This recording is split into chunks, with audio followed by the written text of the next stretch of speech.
वंदे गुरुपरंपराम् अखंडमंडलाकारं व्याप्तं येन चराचरं तत्पदं दर्शितं येन तस्मै श्री गुरुवे नमः।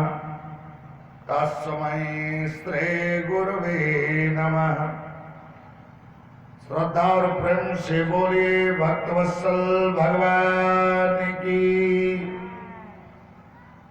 भगवान की मंगलमय दिव्य पावन चर्चा श्रवण करने से पहले मन वाणी पवित्र करने के लिए भगवान के मंगलमय पावन नामों का उच्चारण, तत्पश्चात हनुमान जी महाराज के मंगलमय कृपा से भगवान की रसमय दिव्यमय आनंदमय कथा श्रवण कराने का प्रयास करें। श्रीमन्नारायण नारायण नारायण श्रीमन्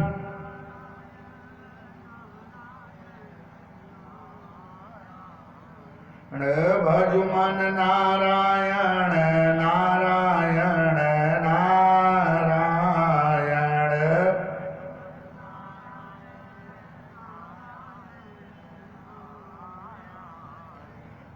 लक्ष्मी नारायण नारायण नारायण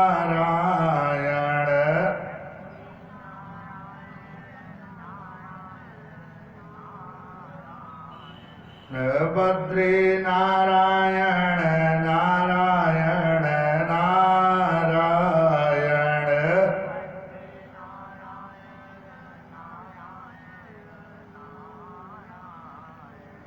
राम नारायण नारायण नारायण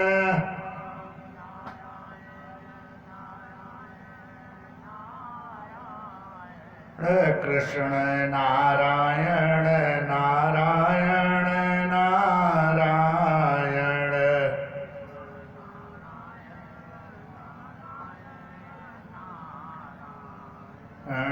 हनुमत नारायण नारायण नारायण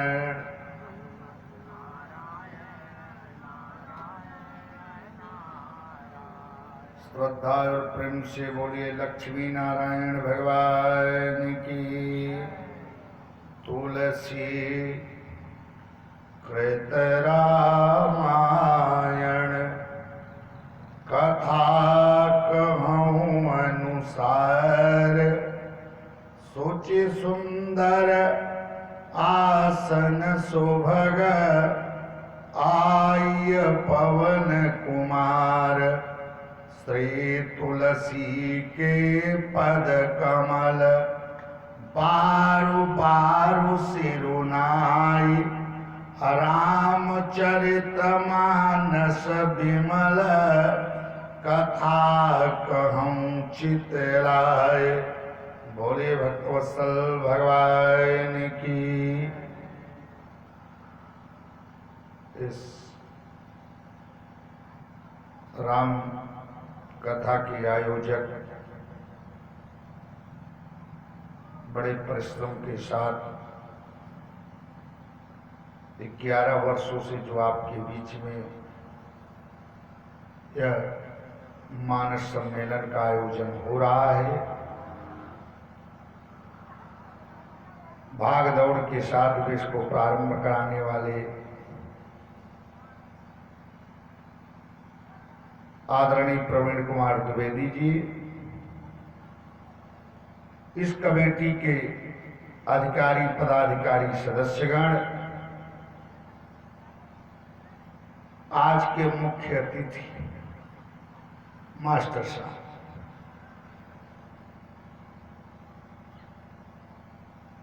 देखिए वैसे भी ये हमारे बड़े हैं, रिश्ते में परिवार के नाते से हमारे पिताजी के मामा लगेंगे। तो विचार करिए बड़े व्यवहारिक, धर्मनिष्ठ,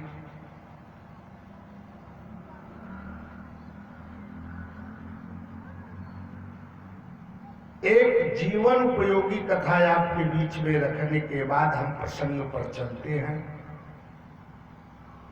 एक गांव में एक संत पहुंचे। जब संत पहुंचे तो गांव के सारे लोग इकट्ठा हो गए। महाराज, आप मेरे घर चलिए। कोई कह रहा है मेरे घर चलिए, लेकिन संत ने कहा मैं उसी के घर चलूंगा जो झूठ न बोलता। तो जितने लोग थे सब पीछे हटे। गांव में एक सेठ जी थे, वो आए, कहे महाराज मेरे घर आप चलिए। गांव वालों ने कहा वाह, हम लोग झूठ तो कम ही बोलते हैं और सेठ जी का तो दिन भर का काम है झूठ बोलना। कुछ सौदा लेने जाइए, रोजी की कसम इतने का आया है, इतने में आपको दे रहा हूं। और ये सेठ अपने आप को कह रहा है कि मैं झूठ नहीं बोलता हूं।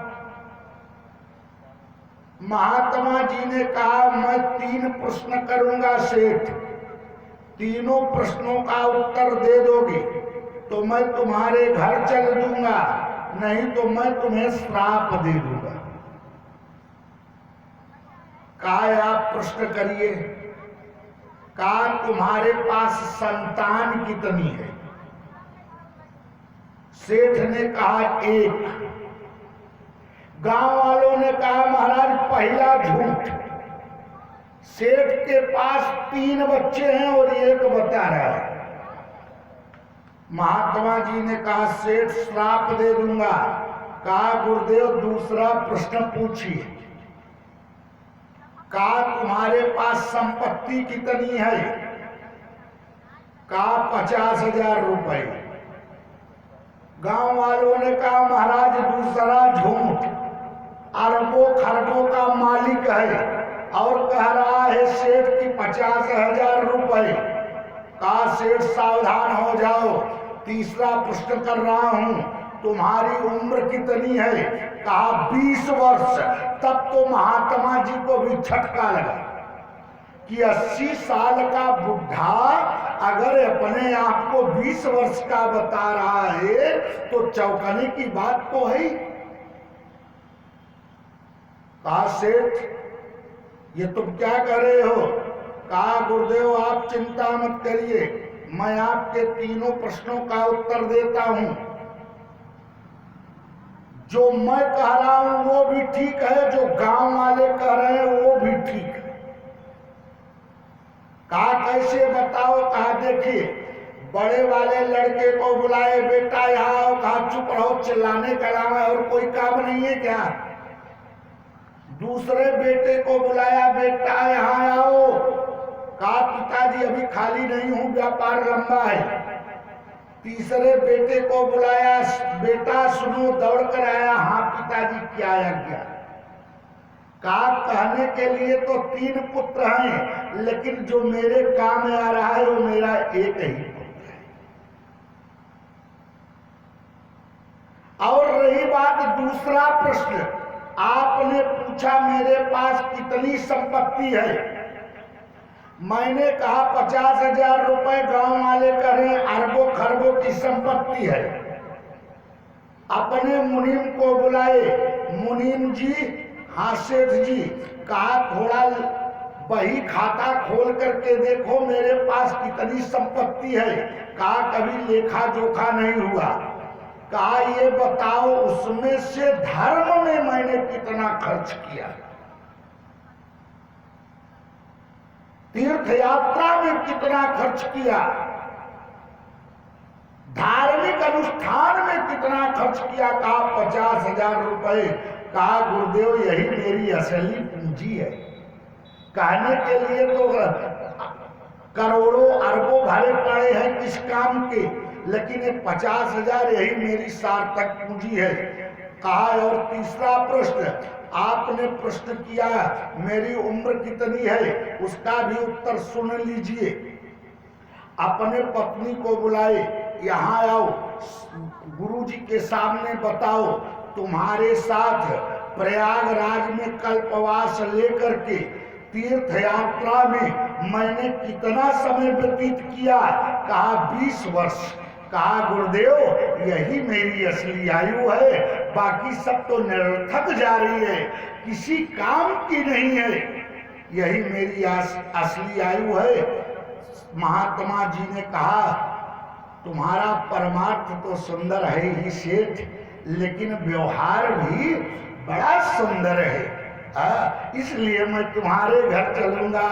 आज रावण की पूजा नहीं होती, रावण का परमार्थ सुंदर है लेकिन व्यवहार पक्ष से शून्य है रावण, और राम की पूजा होती है, राम का परमार्थ भी सुंदर और व्यवहार भी सुंदर। भाई के साथ कैसा व्यवहार, वही प्रसंग आपके बीच में हम कल रखे थे। आइए उसी पर चल रहे हैं। अरे व्याकुल बदन अबिलखी उठी धाये, असमाचार जब लक्ष्मण पाए। व्याकुल बदन, व्याकुल हो भैया, आपको जंगल जाने की आवश्यकता ही नहीं। ये वाल्मीकि रामायण का। अगर महारानी कैकेयी से प्रेरित होकर के दशरथ आएंगे तो मैं उनसे युद्ध करूंगा, लेकिन आपको जंगल नहीं जाने। ये तो वाल्मीकि का भाव है। और यहां कह रहे हैं कि अगर रामचरितमानस के माध्यम से भैया अगर आप चलोगे तो मैं भी आपके साथ में जंगल चलूंगा। राम जी ने माता सुमित्रा के पास भेजा। सुमित्रा से आदेश लेकर के अपनी पत्नी उर्मिला के पास पहुंचे।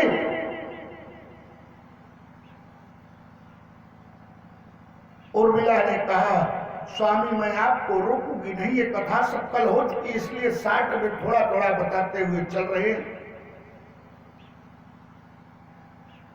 पहुंच गए उर्मिला। उर्मिले उर्मिले विदा करो, है दिन उत्साह दिखाने का, माने भी आज्ञा दे ही दी, कर चुका मैं प्रण बन जाने का। इस समय न ज्यादा देर तलक इस मंदिर में ठहरूंगा मैं, भैया भाभी की सेवा कर जा जीवन सफल करूंगा मैं। जल्दी करो, उर्मिला जी को समझाते हैं अगर मैं जंगल गया तो ये मस्तक का चंदन सूखने लगेगा, ये फूलों की माला मुरझाने लगेगी। अगर मेरे जीवन में कोई संकट नहीं आया तो ये फूलों की माला सुगंधित बनी रहेगी, ये चंदन हमेशा ताजा बना रहेगा। वहां से चल देते हैं। देखिए उर्मिला जी का चरित्र कैसा है। आज रामादल के सेनापति लक्ष्मण जी हैं और रावण की तरफ से मेघनाथ आया है। युद्ध भूमि में लड़ाई प्रारंभ हो गई।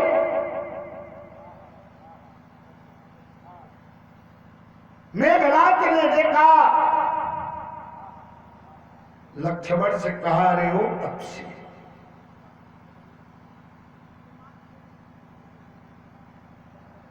ये युद्ध स्थल वीरों का है, छोटे छोटे बच्चों के खेलने का मैदान नहीं है, भाग जाओ यहां से।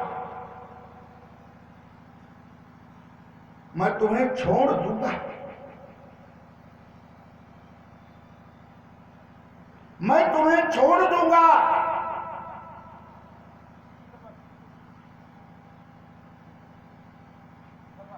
लक्ष्मण ने कहा आए हो तो चुपचाप युद्ध करो,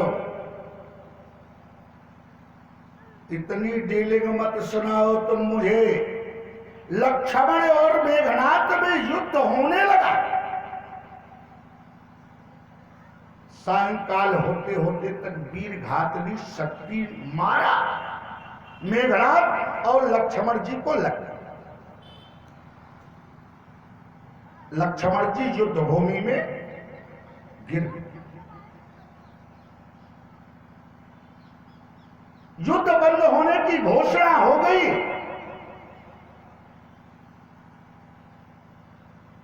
देखिए भाई के साथ राम जी का व्यवहार कैसा है। युद्ध बंद होने की घोषणा हो गई। चारों तरफ राम देख रहे हैं। मेरा लक्ष्मण दौड़ करके मेरे पास रोज आता था। आज सब तो दिखाई पड़ रहे हैं लेकिन लक्ष्मण नहीं दिखाई पड़ रहे। अरे व्यापक ब्रह्म अयजित भुवनेश्वर, लक्ष्मण का पूछ करुणा कर, तब लगी लई आयऊ हनुमाना, अनुज देखी प्रभु अति दुख माना, अनुज देखी। देखते हैं हनुमान जी लक्ष्मण को उठाए चले आ रहे हैं। राम जी बड़ी तेजी से दौड़े। अरे मेरे लक्ष्मण को क्या हो गया? रोज दौड़ करके आता था, मुझे प्रणाम करता था और याद को हनुमान जी उठाकर लेकर के आए। राम जी की गोदी में लक्ष्मण को लिटा दी। हनुमान, हाँ प्रभु, क्या हुआ भैया लक्ष्मण को? काम मेघनाद ने वीर घातनी शक्ति का प्रयोग किया।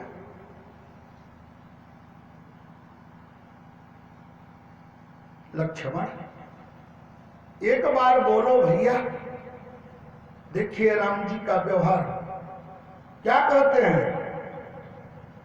सुत पीतु नारी भवन परिवार,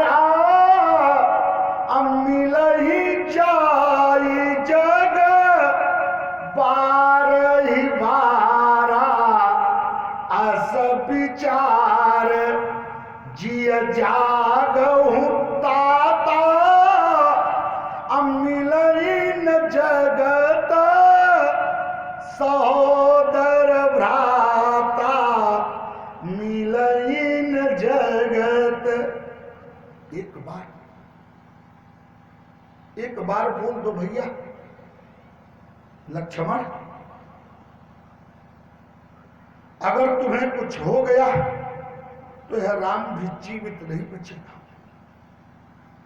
जिस समय मैं अकेले अयोध्या जाऊंगा, माता कौशल्या के सुमित्रा मुझसे पूछेंगी मेरा लक्ष्मण कहाँ है, तो मैं क्या उत्तर दूंगा? अरे जय हई अवध कान मुँह लाई, अनारी तू प्रिय बंधु गवाई। कौन सा मुंह लेकर के जाऊंगा? ये राम जी का व्यवहार देखिए। कौन सा मुख लेकर के जाऊंगा जब तुम्हारी भाभी सीता मुझसे पूछेगी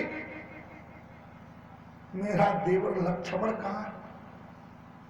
एक बार बोल दो भैया। तुम्हारे पत्नी उर्मिला को मैं क्या बताऊंगा?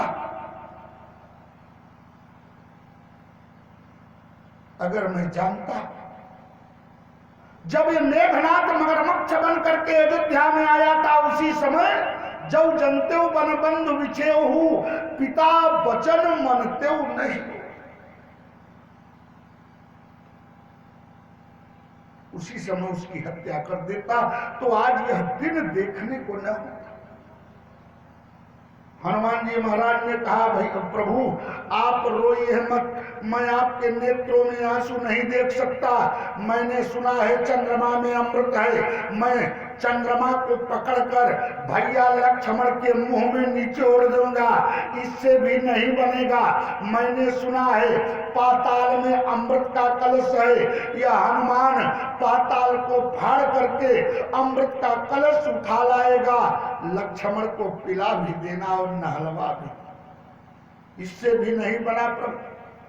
ते हनुमान अपने शरीर को फाड़ कर अपने प्राणों को निकाल करके भैया लक्ष्मण के शरीर में डाल देगा, लेकिन आप रोइए मत, आपके नेत्रों में मैं आंसू नहीं देख सकता। राम जी ने कहा, हनुमान एक काम करना, अगर लक्ष्मण नहीं बचेगा तो राम भी नहीं बचने वाला। एक काम यही करना है कि दो चिता मत बनाना, यहाँ समुद्र के किनारे एक चिता बना करके दोनों भाइयों का एक साथ दाह संस्कार कर देना, क्योंकि राम से लक्ष्मण अलग नहीं हो सकता। तब तक जामवंत जी ने कहा, मैंने सुना है जामवंत कह वैद सुखेना, अलंका जाई को पठैया लेना। लंका में सुखेन नाम का वैद्य है, अगर वो आ जाए तो शायद लक्ष्मण भैया के प्राण बच जाए। तो जो कार्य किसी से नहीं होता वो हनुमान जी महाराज से होता।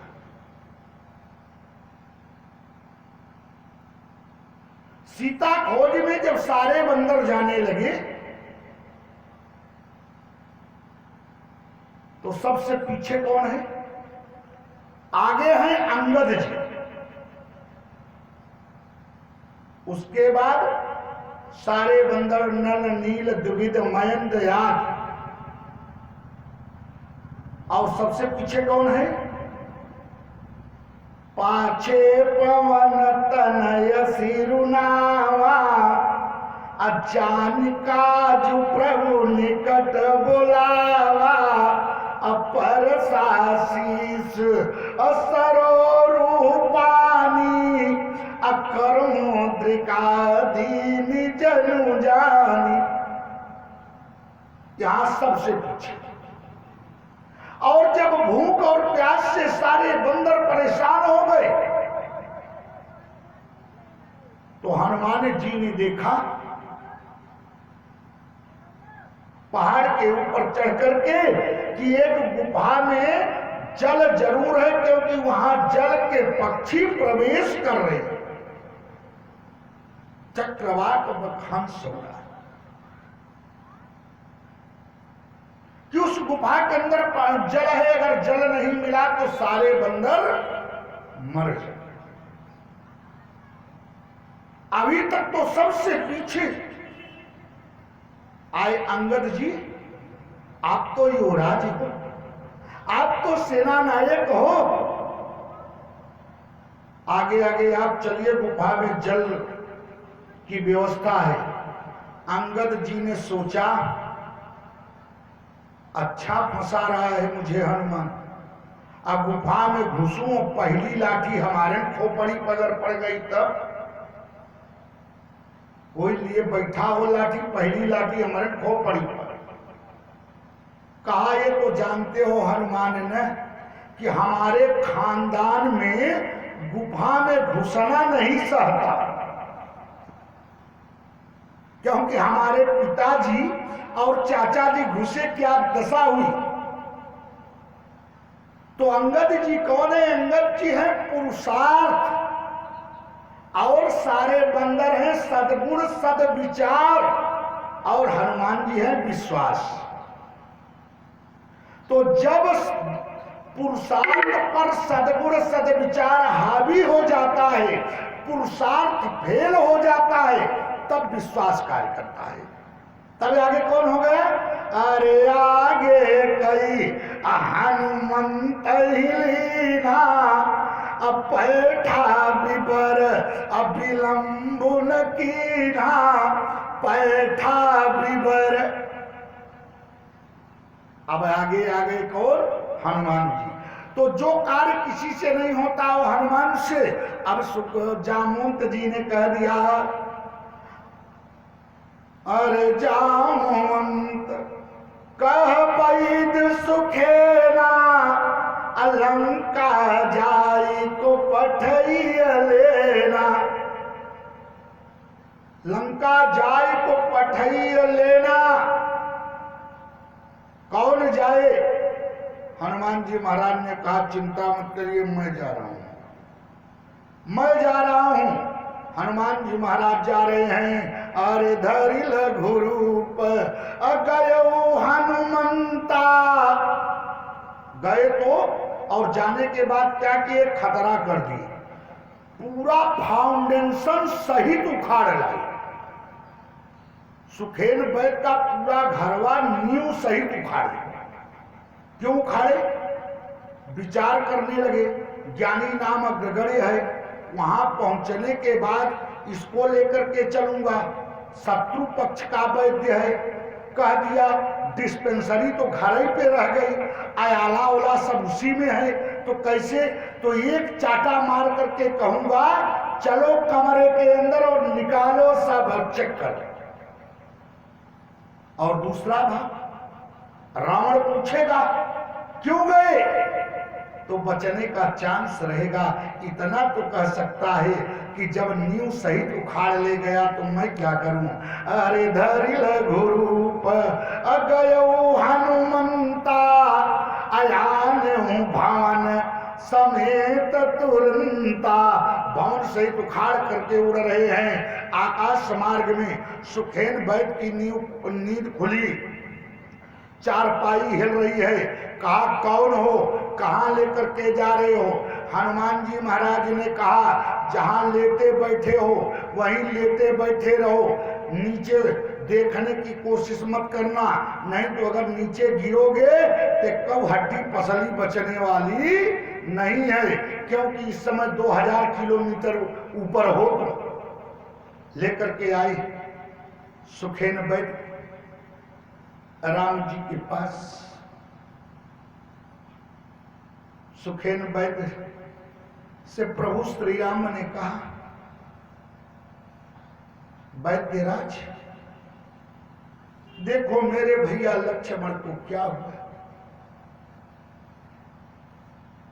कैसे भैया लक्ष्मण के प्राण बचे। सुखेन वैद्य ने कहा मेरा धर्म ये नहीं है, मैं शत्रु पक्ष का वैद्य हूं, मैं आपके भाई का इलाज क्यों करूं, क्यों देखूं?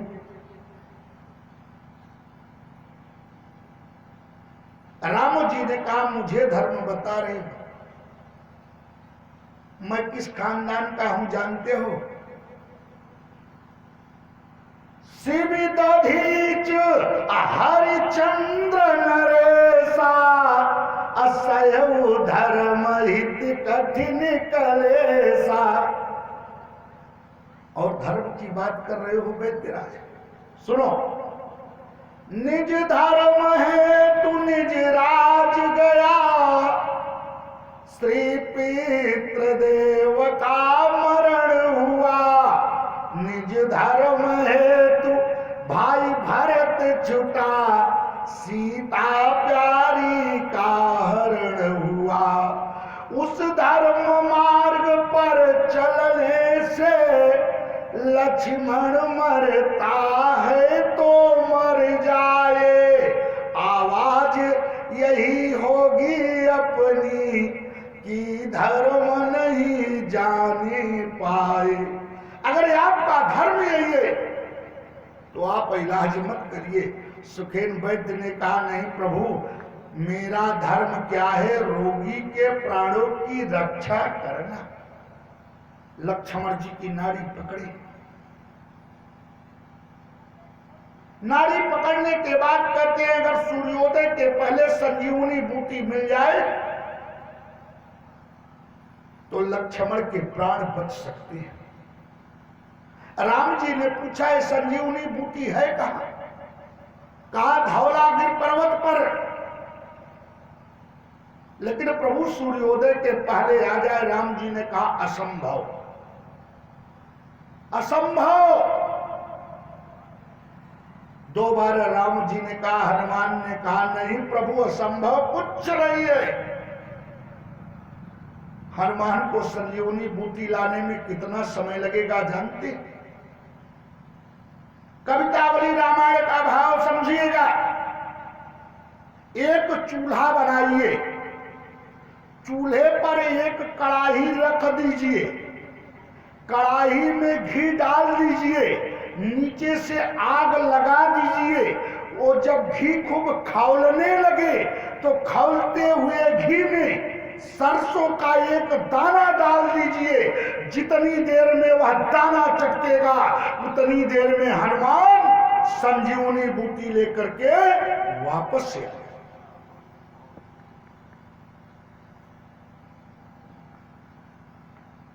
हनुमान जी महाराज ने तुरंत सूर्य भगवान की तरफ देखा, सूर्य भगवान की तरफ देखा। सूर्य भगवान आज से आपकी कैजुअल, अब आप छुट्टी पर जाइए। कहा कब तक? कहा जब तक संजीवनी बूटी ने आ जाए तब तक। कहा मैं तो निकलूंगा। कहा क्यों? कहा मर्यादा का उल्लंघन होगा अगर नहीं निकलूंगा। कहा आज मर्यादा की बात बता रहे, उस समय तुम्हारी मर्यादा कहां गई थी कि मास दिवस का दिवस भाव अमर मन जाने कोई। जब राम जन्म के समय 1 महीने तक नहीं निकले थे तब तुम्हारी मर्यादा कहां गई थी? भूल गए मैं वही हनुमान हूं कि बाली समय रवि भक्ष लियो तब तीनहु लोक भयो अंधियारो अत्राही सो त्रास भयो जग को। मैं वही हनुमान हूं। तब मैं बालक था, अलीला था तो देवताओं के कहने पर छोड़ दिया। सूर्य अब की लूंगा तो छोड़ने वाला नहीं हूं। इसलिए आपको निकलना नहीं है। अरे पवन के पुत जब चढ़ी के आकाश गईले अम्बू का मारी रवि में बजाई दियो डंका। सूरज उदे रात जाले ऊपर पर रात जाले फिर से न लीले जाई भैले मन शंका। हनुमान जी महाराज ने क्या किया? सूर्य भगवान को पकड़ा और पकड़ करके कांख में दबा, कांख में दबा लिया। कहा यहीं पड़े रहो, पता नहीं कब लुप्त से निकल आते तो क्या करता। हनुमान जी महाराज तुरंत वहां से चलते हैं। रावण को सूचना मिली, सूचना मिली कि वही बंदर जो लंका आया था वही संजीवनी बूटी लेने जा रहा है। तुरंत कालनेमी को बुलाए, कहा जाकर के रास्ता रोको। कालनेमी साधु का भेष बना करके बैठ गया।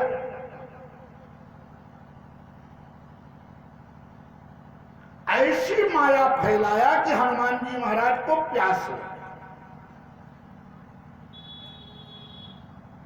आकाश मार्ग से जा रहे हैं और कालनेमी बैठा कहां जानते हैं? विजेथुआ में। सुल्तानपुर में एक स्थान है विजेथुआ, वहां कालनेमी बैठा था। कालनेमी आकाश मार्ग से हनुमान जी महाराज जा रहे हैं और ऐसी माया फैलाया कि हनुमान जी को प्यास लगी, नीचे उतरा। हनुमान जी महाराज नीचे आ गए। काल नेमी ने कहा आओ कथा सुन लो। कथा कैसी सुना रहा है? हो तो महारन रावण रामई, अजित ही रावण संशय आवई। राम और रावण और राम में युद्ध हो रहा है।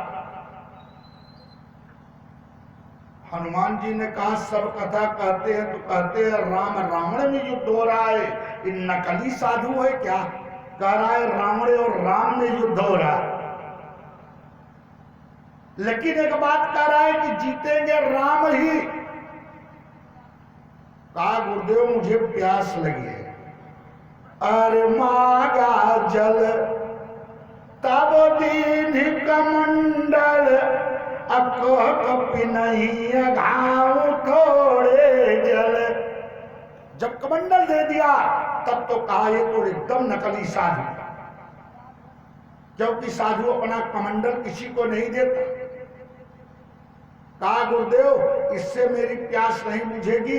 कहा जाओ बगल में सरोवर है, स्नान करके आओ। तो आओ तुम्हें मैं गुरु दीक्षा दे दूं।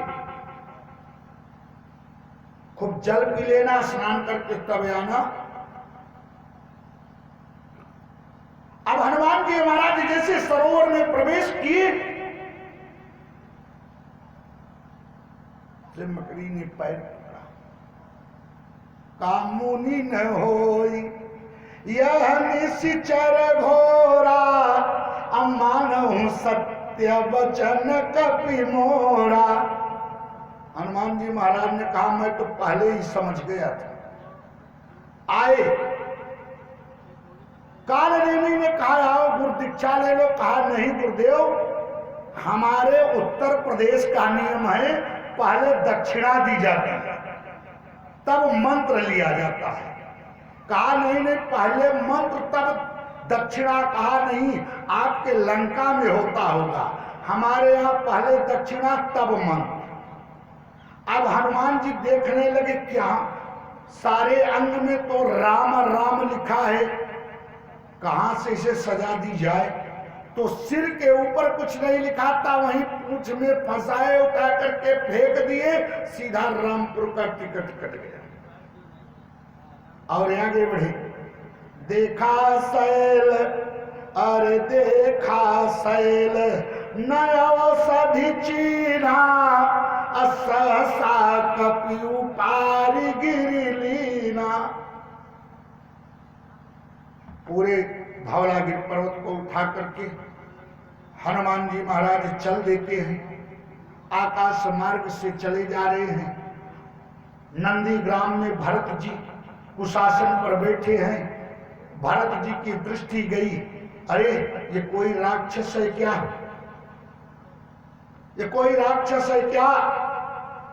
अगर छोड़ दिया पहाड़ तो अयोध्या तहस नहस हो जाएगी। तो जिस आसन पर बैठे थे उसी से बाण निकाले और संहार कर दिए। हनुमान जी महाराज पहाड़ को वहीं रोक करके राम राम करते हुए धीरे से जमीन पर आ गए, मूर्छित होकर के गिर पड़े। और जब राम का नाम भरत ने सुना, राम का नाम सुना, दौड़ करके पहुंचे। भैया आप कौन हो? अब हनुमान जी को तो मूर्छा। भरत जी हाथ जोड़ करके प्रार्थना करते हैं, अगर सच्चे मन क्रम वचन से प्रभु मैंने आपका नाम लिया है, इसकी मूर्छा टूटी। मूर्छा टूटी। हनुमान जी ने सारी कथा बता दी। अब यह बात पूरे अयोध्या में फैल गई। माता कौशल्या, कैकेयी, सुमित्रा, गुरु वशिष्ठ, माता अरुंधति, सब कोई नंदी ग्राम को घेर लिए।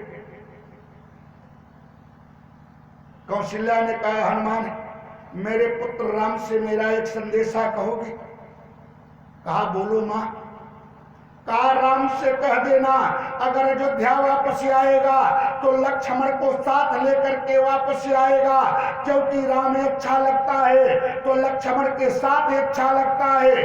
अगर अयोध्या मेरा लक्ष्मण नहीं आया तो कैकेयी ने तो 14 वर्ष का वनवास दिया है, लेकिन उसकी सगी मां कौशल्या उसे जीवन भर का वनवास दे रही है कि राम को अयोध्या वापस आने की आवश्यकता नहीं। सुमित्रा ने कहा नहीं हनुमान ऐसा मत करना, कह देना मेरे पुत्र राम से अगर लक्ष्मण लड़ते लड़ते वीर गति को प्राप्त हो जाएगा तो मैं उसके छोटे भाई शत्रुघ्न को अस्त्र शस्त्रों से सुसज्जित करके अपने राम की सहायता के लिए भेजूं। मेरा पुत्र राम अकेला जंगल में है। तब तक 4 औरतें दौड़ते हुए उर्मिला जी के पास पहुंची। उर्मिला, कुछ तुमने सुना? लक्ष्मण जी को शक्ति लगी है, भैया राम की गोदी में लिटाए हैं हनुमान जी महाराज। उर्मिला हंसने लगी। स्त्रियों ने कहा लगता है पागल हो गई उर्मिला, कहां हंस रही हो? तुम्हें विश्वास नहीं? नंदीग्राम में हनुमान जी आए हैं, बता रहे हैं कि लक्ष्मण को शक्ति लगी है। कहा कहां लिटाए हैं? कहा राम की गोदी में। कहा तो सुनो, काल नहीं महाकाल की भी हिम्मत नहीं है कि जो मेरे पति के प्राणों को अवतार के परम सुहित परम दयालु रसमय आनंदमय सगुण निर्गुण ब्रह्म सर्वशक्तिमान सर्वव्यापी जगन नियंता जगदाधार कारण करुणा करुणालय मर्यादा पुरुषोत्तम भगवान श्री राम की गोदी से काल नहीं महाकाल की भी हिम्मत नहीं है कि उनके प्राणों को लेकर के जाए। और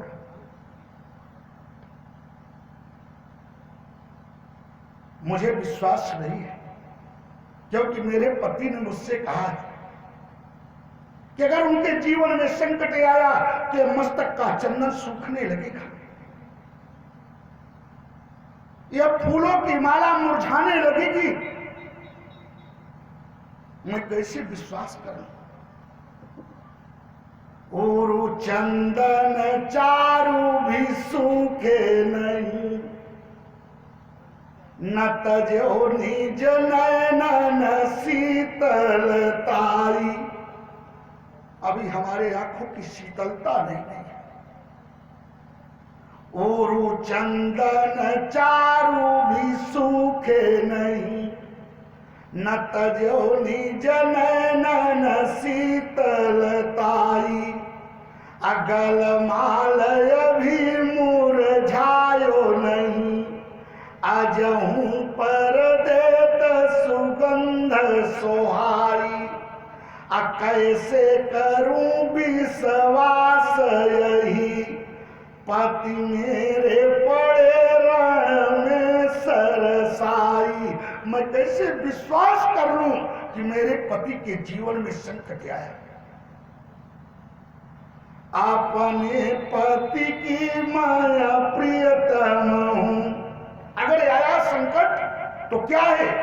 अपने पति की माया प्रियतम हूं, लंकापति के माया द्वार सिधाऊं।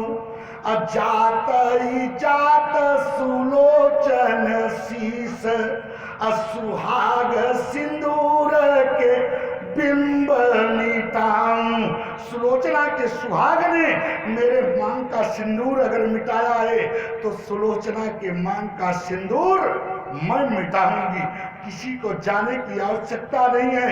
उस दुष्ट रावण का शीश काट करके दीदी सीता के चरणों में रखकर भक्त के भाल भी भीषण को अलंकापति का मैं ताज पहनाऊं।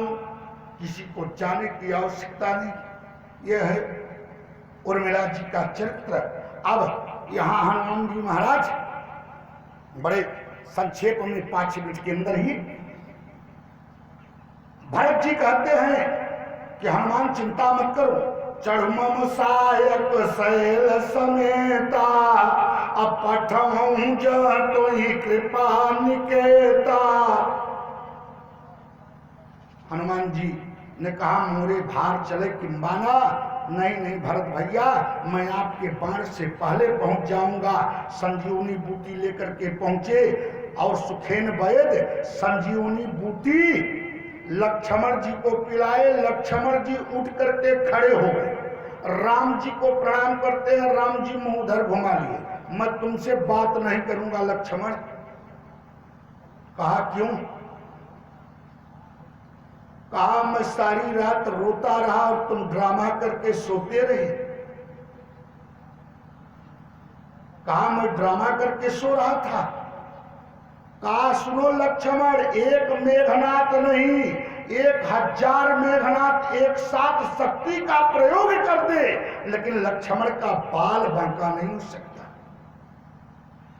मैं सारी रात रोता रहा और तुम सोते रहे, एक बार भी नहीं कह सके भैया ठीक हूं। कहा भैया एक बात और है, अगर मैं सारी रात ड्रामा करके सोता रहा तो आप ड्रामा करके रो भी रहे थे, क्योंकि लक्ष्मण जिस दिन आपके नेत्रों में असली आंसू देख लेगा, अरे जगमह सखा निशाचर जेते लक्ष्मण हनई अन्निमिष महुते ते। आपके नेत्रों में लक्ष्मण असली आंसू नहीं देख सकता। कहा कह तो सकते थे कि ठीक हूं। कहा कैसे कह दूं? 14 वर्ष तक न सोने की प्रतिज्ञा मैंने किया था कि आपने एक दिन सोने का मौका मिला तो क्यों रो रहे थे? कहा कह सकते थे कि मैं ठीक हूं। कहा कैसे कहूं, मुझे पूर्व जन्म की कथा याद आ गई। कहा कौन सी कथा? अभी देखिए फोटो वोटो देखिए तो बना रहता है कि शेष पर नारायण लेटे रहते। कहा पूर्व जन्म में मैं शेष था, आप नारायण, तो आप मेरे ऊपर लेटते थे तो मुझे बड़े आनंद की प्राप्ति होती थी। मैंने विचार किया कि कभी प्रभु के ऊपर मुझे लेटने का सुअवसर मिला तो कौन से परमानंद की प्राप्ति होती है, तो वही मैं पूर्व जन्म की कथा याद करने लगा। भैया गलती हमारी नहीं, गलती आपकी है। यह है भाई के साथ भाई का व्यवहार। तो राम की पूजा होती है, राम का दोनों पक्ष सुंदर है, परमार्थ भी सुंदर है और व्यवहार भी सुंदर है। अब इन्हीं शब्दों के साथ आज वाणी को विश्राम देंगे। आगे पुनः आपके बीच में कल राम जी के परमार्थ और व्यवहार की चर्चा रखी जाएगी। बोले भक्त वत्सल भगवान की। प्रेम के साथ 2 बार कीर्तन।